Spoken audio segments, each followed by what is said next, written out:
Hello bachcho, let's read this given question. So the given question says that at time t is equals to 0, some radioactive gas is injected into a sealed vessel. At time t, some more of the same gas is injected into the same vessel. Which one of the following graphs best represent the variation of the logarithm of the activity A of the gas with the time t? तो देखिए बच्चों, question में हमें क्या बोला जा रहा है कि जब time t is equal to 0 था तो हमने रेडियो एक्टिव गैस जो है वो एक सील्ड वेसल में भर दी है। अब कुछ देर बाद time is equal to T हो गया है तो हमने सेम गैस को फिर से उसी वेसल में डाल दिया है। तो हमें पूछा गया है कि अगर हम लॉग ले ले उस एक्टिविटी का तो और टाइम का, तो ये जो ग्राफ है मतलब लॉग ऑफ द एक्टिविटी ए और जो टाइम टी है इनके बीच में अगर हमें ग्राफ को शो करना है तो इनमें से दिए हुए ऑप्शन में से कौन सा ग्राफ है जो बेस्ट रिप्रेजेंट कर रहा है। तो इस क्वेश्चन को सॉल्व करने के लिए हमारा की कंसेप्ट क्या रहेगा? की concept to solve this question is activity का फॉर्मूला। तो एक्टिविटी का फॉर्मूला क्या होता है हमारा? A is equals to A naught E raise to the power minus lambda T होता है। तो अब क्वेश्चन सॉल्व करते हैं बेस्ड ऑन दिस।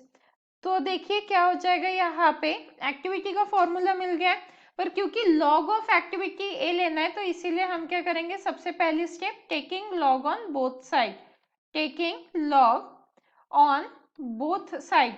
तो हमें क्या मिल जाएगी equation? Taking log on both side, तो ये आ जाएगा हमारा log of A is equals to, यहाँ पे क्या आ जाएगा, या हम शॉर्ट फॉर्म में इसे एल एन भी लिख सकते हैं तो एल एन लिख लेते हैं। L N of A is equals to L N of A naught plus क्या आ जाएगा यहाँ पे L N E raise to the power minus lambda T आ जाएगा।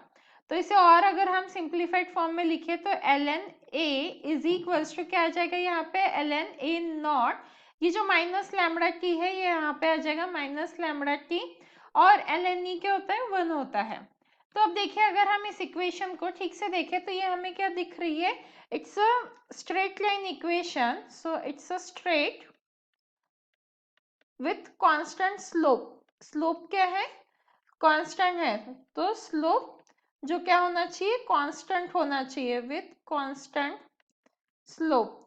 तो इस तरीके से हमें ग्राफ को ढूंढना है और स्लोप क्या रहेगा हमारा, लैम्बडा रहेगा, कांस्टेंट स्लोप लैम्बडा। तो अगर हम इस बेसिस पे एक स्ट्रेट लाइन जिसका स्लोप भी कांस्टेंट है ऐसा ग्राफ ढूंढे तो जो हमारा ऑप्शन बी है वो परफेक्टली मैच करेगा क्योंकि दोनों का स्लोप सेम दिख रहा है और कांस्टेंट भी है। And hence the final answer for the given question is option B. Hope you understood it well. Best of luck.